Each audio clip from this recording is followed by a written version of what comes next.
ভবঘুরে ইতিহাসে কলকাতার third part. এটা থার্ড পার্ট। প্রথম পার্ট দেখেছো তোমরা ভূতনাথ মন্দির দুর্গেশ্বর মহাদেবকে নিয়ে, দ্বিতীয় পার্ট বড় রাজবাড়ি আর 12 শিব মন্দির নিয়ে, তৃতীয় পার্ট হচ্ছে লেক গার্ডেন্স লেক।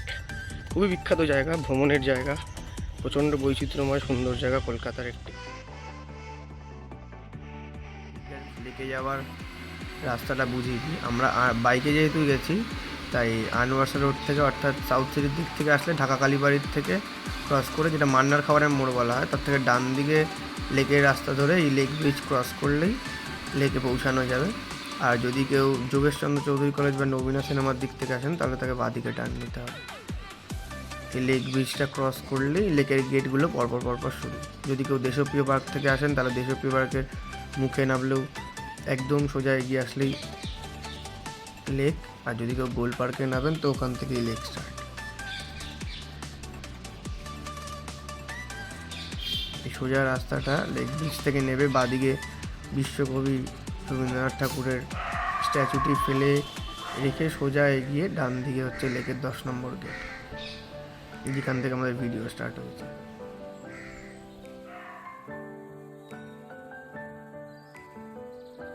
লেকে আসার একবার ডেসক্রিপশনটা দিয়ে দিই। এই যে রাস্তাটা, এটা সোজা চলে যাচ্ছে দেশপ্রিয় পার্ক, আর লেফটে টার্ন নিলে মুদিয়ালিতে গিয়ে মিট করবে, মানে নতুন ছারমা যেটা হয়েছে মুদিয়ালির রাস্তা। এটা লেক ফ্লাইওভার, এই বাদিক থেকে বেরিয়ে গেলে লেক ফ্লাইওভার। আর এটা হচ্ছে লেকের এন্ট্রি গেট, গেট নাম্বার 8। এটা হচ্ছে গেট নাম্বার 8, লেকের এন্ট্রি। যে এখানে ক্রিকেট ক্লাব রয়েছে।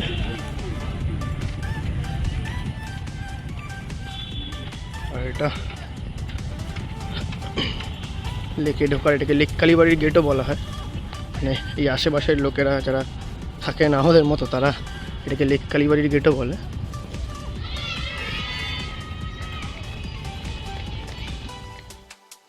দক্ষিণ কলকাতার ফুসফুস বলা হয় এই রবীন্দ্র সরোবর লেককে। এই লেকের নাম অনুসারেই জায়গাটার নাম করা হয়েছে রবীন্দ্র সরোবর। রবীন্দ্র সরোবর মেট্রো স্টেশন সম্পর্কেও আমরা জানি। এই লেকের নাম অনুসারেই সব জায়গাটার নাম রবীন্দ্র সরোবর। হ্রদের উত্তর দিকটা চলে গেছে সাউদার্ন এভিনিউ, যেটা সোজা গেলে বিড়লা একাডেমি হয়ে বেরোয়। আর হ্রদের ঠিক পেছন দিকেই রয়েছে লেক গার্ডেন স্টেশন। কলকাতার সুন্দরতম পথ বলা হয় এই সাউদার্ন এভিনিউকে। যাই হোক, তার ইতিহাসটা একটু বলি। 1920 বা তার পরবর্তী সময়ে এই মহানগরীর পরিবেশ উন্নয়নের জন্য নিয়োজিত হয় কলকাতা ইমপ্রুভমেন্ট ট্রাস্ট। তারা প্রায় 192 একর জলাজঙ্গল নিজেদের আয়ত্তে নিয়ে এই প্রজেক্টের জন্য কাজ শুরু করে। সম্পূর্ণ এলাকাতে একটা বাসযোগ্য জমি করে তোলার জন্য তারা প্রচেষ্টার নামে রাস্তাঘাট তৈরি, পরবর্তীকালে জমি সমতল করা, বিভিন্ন কাজ তাদের দ্বারা হয়। এই সময় থেকেই লেকের খনন কার্য চালু হয়। বৃহদাকার হ্রদ খনন করা হয়, তার নাম দেওয়া হয় ঢাকুরিয়া লেক। ঠিক 1958 সালে সেই সময় কলকাতা ইমপ্রুভমেন্ট ট্রাস্টের পক্ষ থেকেই এই নাম বদলে বিশ্বকবির নামানুসারে দেওয়া হয় রবীন্দ্র সরোবর লেক। 2003 সালে লেক সংরক্ষণ প্রকল্পে রবীন্দ্র সরোবরের নামে প্রায় 10 কোটি টাকা উন্নয়নের জন্য সরকারের পক্ষ থেকে দেওয়া হয়, সৌন্দর্যায়ন ও নিরাপত্তার কাজের জন্য। এবং 2012 সালের বৃক্ষ গণনায় দেখা গেছে প্রায় 50 প্রজাতির গাছ এখানে পাওয়া যায় রবীন্দ্র সরোবর লেকে। এবং অনেকে মনে করেন না, অনেকে দেখেছেন, অনেকের কাছ থেকেই শোনা 1985 থেকে 1989 পর্যন্ত এখানে টয় ট্রেনও চলত লেকের মধ্যে। এখানে বিভিন্ন গাছ লাগানো হয়েছে গভর্নমেন্টের উদ্যোগে। প্রায় 50-এরও বেশি রকম প্রজাতির গাছ রয়েছে আমাদের লেক গার্ডেন্স লেকে। আরও নতুনভাবে সাজানো হয়েছে লেক গার্ডেন্স লেক সরকারের উদ্যোগে। বিভিন্ন রকম প্রজাতির গাছ দেখা যায়। আরও বিশেষত লেকের বিশেষ বৈশিষ্ট্য হলো যে শীতকালে প্রচণ্ড ভিন্ন ধরনের বৈচিত্র্যময় পরিযায়ী পাখিগুলো থেকে দেখা যায়। যে আইল্যান্ডগুলো আছে, 2 বা 3টে আইল্যান্ড যে কটা আছে, সেই আইল্যান্ডগুলোতে পরিযায়ী পাখিগুলো এসে বাসা বাঁধে, ওখানে থাকে, আবার শীতকালের পর আবার চলে যায়। এই যে এইদিকে আমাদের এই রাস্তাটা এখন সোজা গিয়ে উঠছে সাফারি পার্কে। সবাই জানে বা অনেকে জানে না, ছোটোবেলার ঐতিহ্যময় পার্ক আর কি। সবাই এসছে কোনো না কোনো দিন খরগোশ দেখতে বা মাছ দেখতে বা খেলতে, যে কোনো কিছু করতে সাফারি পার্কে। এই রাস্তাটার লেফট টার্নটা হচ্ছে সাফারি পার্ক, আর সামনেই পদ্মপুকুর। আমি দেখাবো।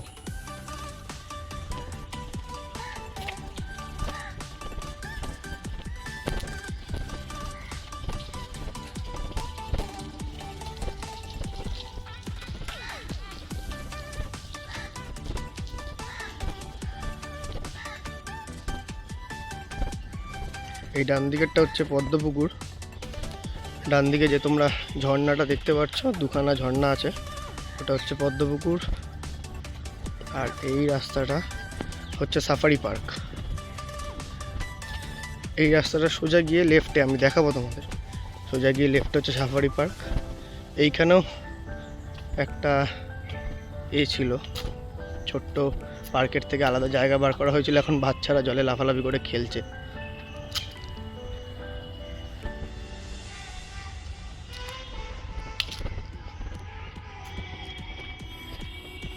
এখানে পেয়ান ইউজ টয়লেট আছে, ছেলে মেয়ে নির্বিশেষে দুজনেরই। সামনে খাওয়ার জলেরও জায়গা করা আছে, অনেকগুলোই আস্তে আস্তে দেখলাম, 4-5টা জায়গা।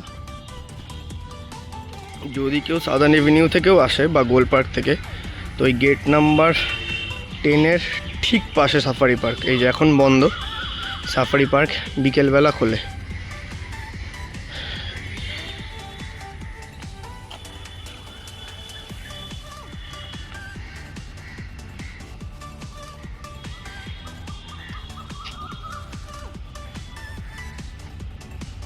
আর এই রাস্তাটা ধরে যাওয়া যায় পদ্মপুকুরে।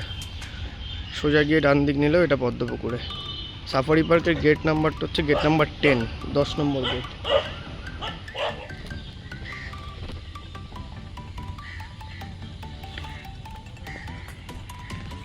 এটা হলো পদ্মপুকুর। একদম সাফারি পার্কের ঠিক অপোজিট ডান দিকের রাস্তাটা পদ্মপুকুরে যায়, ভর্তি পদ্ম হয়ে আছে।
তো আমরা এবার আস্তে আস্তে লেকের আনাচে কানাচে, মানে লেকের আশপাশে যা যা আছে সেগুলো দেখানোর চেষ্টা করব। লেকের আশপাশ ঘিরেও অনেক ঐতিহ্য, ইতিহাস লুকিয়ে রয়েছে কলকাতার বুকে।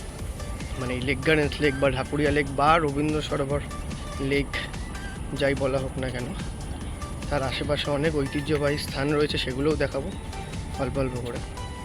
আর এখন আপাতত লেকের ওই মানে ঢাকুরিয়া লেক থেকে, ঢাকুরিয়ার গেট দিয়ে বেরালে বুদ্ধ মন্দির বন্ধ, ওটা বিকালে। লেকের ডান দিকে মানে লেক কালীবাড়ি মাঠে তোমরা দেখতে পাবে কিনা এমনি, এদিকে রয়েছে ক্রিকেট ক্লাব আর এইদিকে রয়েছে রোয়িং ক্লাব।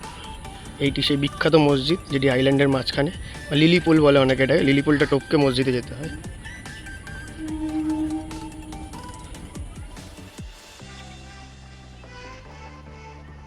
লেক গার্ডেন্স লেকের 3 নম্বর গেট দিয়ে ঢুকে সোজা কিছুটা এলেই, মানে যেটা রাউন্ডটা পুরো লেক ঘোরে, 3 নম্বর গেটের কিছুটা এগিয়ে এলেই দুর্গা মিউজিয়াম বলে আমরা অনেকে দেখেছি গুগল বা ইনস্টাগ্রামে। তো দুর্গা মিউজিয়ামের দিকে আপাতত যাচ্ছি আমি। মিউজিয়ামটা খোলা থাকলে তোমার দেখাবো।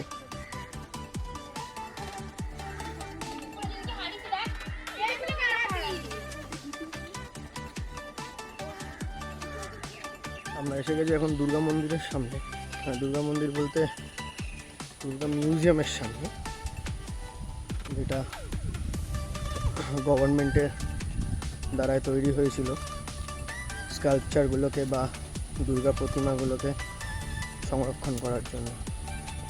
বিভিন্ন বিখ্যাত প্রতিমা যেসব প্যান্ডেলে প্রতি বছরের ন্যায় এই মিউজিয়ামে সংরক্ষণ করা হয়। বাইরে টেরাকোটা স্টাইলের কাজ।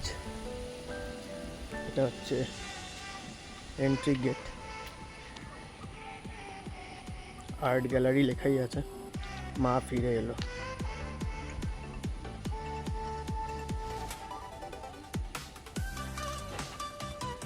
এটা হচ্ছে এন্ট্রিটা। আমরা এখন দাঁড়িয়ে আছি হিন্দুস্তান ক্লাব 2021 প্রতিমার সামনে, যেখানে সুন্দরভাবে সংরক্ষণ করা হয়েছে। এই জায়গাটা এক্স্যাক্ট 3 নম্বর গেট থেকে ঢুকেই লেকের লেফট হ্যান্ডে পড়বে, লেকের পাড় ধরে হাঁটতে গেলে। এখানে আর একটি প্রতিমা সংরক্ষণ করা হয়েছে।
এটা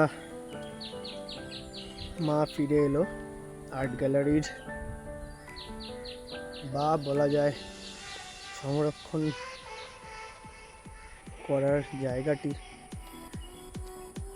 শিল্পকে বাঁচিয়ে রাখার প্রচেষ্টার ফলাফল আমরা দেখতে পাচ্ছি। সুন্দরভাবে মূর্তিগুলোকে সংরক্ষণ করা হয়েছে চারিদিকে। বাইরে কিছু আছে, ভেতরে কিছু। এটা বাইরে থেকে স্ট্রাকচার, আর্ট গ্যালারিটা স্ট্রাকচার। একজন শিল্পপ্রেমিক হিসাবে বেশ ভালো লাগে এগুলো দেখলে, যে ধ্বংসের মুখ থেকে ফিরে এসে কালী মন্দিরটি হলো কলকাতা রবীন্দ্র সরোবরের বা ঢাকুরিয়া লেক, যাই বলা হোক না, ধারে সাউদার্ন এভিনিউতে অবস্থিত একটি কালী মন্দির। 1949 সালে হরিপদ চক্রবর্তী নামে একজন কালী সাধক এই মন্দিরটি প্রতিষ্ঠা করেন। মন্দিরটির পোশাকির নাম শ্রী শ্রী 108 করুণাময়ী কালীমাতার মন্দির। এই মন্দিরে মা কালী করুণাময়ী কালী রূপেই পূজিত হন। লেক কালীবাড়ির ইতিহাসে সবচেয়ে গুরুত্বপূর্ণ অধ্যায় হলো পঞ্চমুণ্ডির আসনে বসে সাধনা। তান্ত্রিক শাস্ত্র অনুসারে 5টি মুণ্ডির প্রতীকীর ওপর নির্মিত এই আসনে বসেই হরিপদ চক্রবর্তী দীর্ঘদিন সাধনা করেছেন। এই মন্দির নিয়ে আরও নানান মতবাদ, মানুষের মতামত রয়েছেন যে মা কালী ছোট্ট শিশু কন্যা সন্তান রূপে দেখা দিয়েছেন হরিপদ চক্রবর্তীকে। ভক্তদের বিশ্বাস এই বহু মানুষের শারীরিক ও মানসিক সমস্যার সমাধান এই মন্দিরে হয়েছে। তবে বর্তমানে এই আসন সংরক্ষিত রয়েছে এই কালী মন্দিরে।